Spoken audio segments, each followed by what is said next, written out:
Hello friends, कैसे हो सब लोग। चलिए आज का सेशन टॉपिक स्टार्ट कर रहे हैं, क्योंकि हाल ही में विवादों में रहा भारत और चीन के बीच एक बड़ा डिस्प्यूट है ना। तो उन डिस्प्यूट्स को लेकर ही आज हम बात करेंगे। और लगातार आप जानते ही हैं पाकिस्तान के साथ हमारा कैसा संबंध है, तो हम इन तथ्यों को भी आज उठाकर हम देखेंगे। दरअसल मैं आज टॉपिक लाया हूँ सीमा को लेकर, जो भारत और पाकिस्तान के बीच एवं चाइना के बीच में है, तो जिसे हम कहते हैं LOC और LAC। इस शब्द को थोड़ा सा मैं और गहराई से डिफाइन करना चाहूँगा। LOC और दूसरा शब्द मैंने यूटिलाइज किया LAC।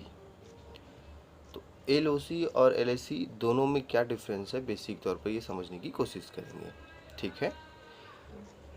LAC का मतलब है लाइन ऑफ एक्चुअल कंट्रोल और LOC का मतलब है लाइन ऑफ कंट्रोल। तो जो बीच में है एक्चुअल शब्द जो है, अगर उसमें जुड़ जाता है LAC में, तो वो भारत और चाइना के बीच जो सीमा संबंधी विवाद है उसके बारे में हम जिक्र करेंगे। और दूसरा है लाइन ऑफ कंट्रोल। तो लाइन ऑफ कंट्रोल भारत और पाकिस्तान के बीच सीमा विवाद चल रहा है। अब मैं इन दोनों को अलग अलग तरीके से डिफाइन करने की कोशिश करूँगा। लाइन ऑफ कंट्रोल जो है, यह इंडिया और पाकिस्तान के बीच मिलिट्री के द्वारा खींची गई, सीमांकित की गई एक स्पष्ट रेखा है। इसीलिए हम इसको लाइव लाइन भी कहते हैं। अब लाइव लाइन कहने का मतलब क्या है, इसमें दो इंटरेक्शन होते हैं। कैसे? पहला फेज होता है फेस टू फेस और दूसरा होता है फायरिंग बेसिस। लगातार फायरिंग हो ही रहे हैं आज, इसके आप देख रहे हैं। इसीलिए आए दिन यहाँ पर, चाहे वो बॉर्डर घुसपैठ का मामला हो, या चाहे फायरिंग का मामला हो, या फिर कोई और नेगेटिविटी हो, हमको लाइन ऑफ कंट्रोल पर ज़्यादातर देखने को मिलता है। क्योंकि लाइन ऑफ कंट्रोल का अगर हम सीमा को देखें तो इसमें एक डिफाइन है। कैसे है? इसका डिवाइडेशन 786 किलोमीटर के आसपास किया गया था, परंतु इसका वास्तविक डिवाइडेड जो है वो गुजरात से लेकर जम्मू कश्मीर तक मानते हैं हम, जिसमें राजस्थान पंजाब का सेक्टर भी शामिल है, सिंध प्रांत। ठीक है। जम्मू कश्मीर में जो बड़ा विवाद है वो यही बात को लेकर है, क्योंकि आज़ाद कश्मीर, गिल्गिस्तान और बाल्टिस्तान, इनको मिलाकर वर्तमान में पाकिस्तान के पास लगभग 45% भूभाग पर नियंत्रण है। भारत के पास कितना है? केवल 55% भाग पर ही है। तो इन 45% जो भूभाग है, इन्हीं के बीच जो LAC का विवाद चल रहा है। ठीक है। ओके। दूसरा है LOC। तो LAC का मतलब है लाइन ऑफ एक्चुअल कंट्रोल। ठीक है। लाइन ऑफ एक्चुअल कंट्रोल को जो डिस्प्यूट आया था, विवाद आया था, ये तो आप जानते हैं 1962 से ही आ रहा है। ठीक है। परंतु इस LAC का जो कॉन्सेप्ट आया था वो 1993 में एक द्विपक्षीय समझौते के तहत आया था। अब विवाद कैसे हो रहा है, वो चाहे वो डोकलाम मामला हो, चाहे वो चुनार का मामला हो, चाहे वो डेमतांग का मामला हो। ठीक है। विवाद की स्थिति कैसे बन रही है? सीमाओं को लेकर। जैसे LAC का मतलब है एक खुला क्षेत्र। तो खुला क्षेत्र कितना? लगभग 50 से 100 किलोमीटर के आसपास। ठीक है।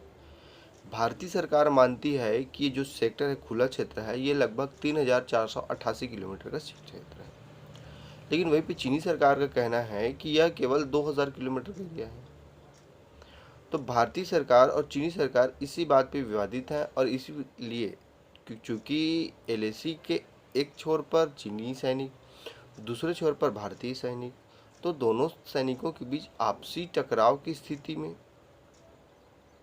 ठीक है, चूँकि चीनी सरकार का कहना है कि 2000 किलोमीटर, भारतीय सरकार का कहना है 3844 किलोमीटर, जबकि दोनों के बीच एक बेसिक डिफरेंस खुला सेक्टर 50 से 100 किलोमीटर का ही है।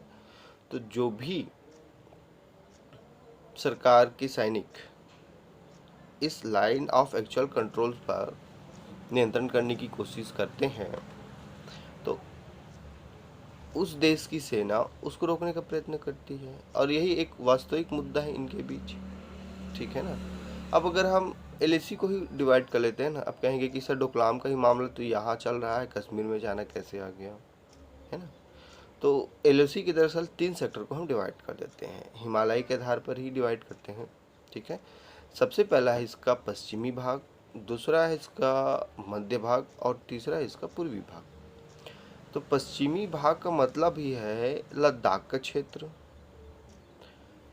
मध्य भाग का अर्थ है जो हमारा अरुणाचल प्रदेश और हिमाचल प्रदेश का सेक्टर है, और तीसरा सिक्किम और अरुणाचल प्रदेश का सेक्टर। तो इन तीनों सेक्टर में ही लगभग जो हमने बताया उतने किलोमीटर का एक एरिया है, और उस एरिया पे दोनों सैनिक आपस में अपनी सेना अपने बॉर्डर की सुरक्षा के लिए तैनात हैं। ठीक है। एक्चुअल में देखा जाए तो जो एलओसी का पूरा लेंथ है, लंबाई, वो लगभग 4057 किलोमीटर का एक अनौपचारिक रेखा बनाया गया है। ठीक है ना। तो ये कंडीशन है इन दोनों देशों के विवादों के बीच। चूंकि स्पष्टीकरण सीमांकन नहीं है, इसीलिए लगातार गतिरोध हो रहा है। 1962 की बात छोड़ें, उसके बाद अगर हम अभी 90 के दशक में उठा के देखें तो 1987 में जो सुंदरोंग चू में विवाद हुआ था, फिर 2013 में डोपसांग का विवाद आया, 14 में चुमार का मामला भी आ गया था, और 2017 से वाकिफ भी हैं, डोकलाम का मामला आया था जिसमें दोनों सैनिक आपस में भिड़ गए थे, पत्थरबाजी होने शुरू हो गया था। 2020 में अभी लेटेस्ट में चल ही रहा है गलवान घाटी का मामला, है ना। तो इस तरीके से चूँकि यहाँ पर 1993 जो द्विपक्षीय समझौता हुआ था, उस समझौते में इस बात का भी जिक्र किया गया था कि दोनों सेना अपनी अपनी सीमाओं के सुरक्षा के लिए तैनात तो रहेंगे, परंतु इस समझौते के तहत कोई भी एक दूसरे पर हथियारों से हमला नहीं करेंगे, अर्थात युद्ध जैसी स्थिति को वापस नहीं लाएंगे। इसी वजह से इसमें पत्थरबाजी, गाली गलौज, झड़पें, छोटी मोटी झड़पें होती रहती हैं। तो यही है एक्चुअल में एलओसी और एलएसी दोनों के बीच का डिफरेंस। ठीक है।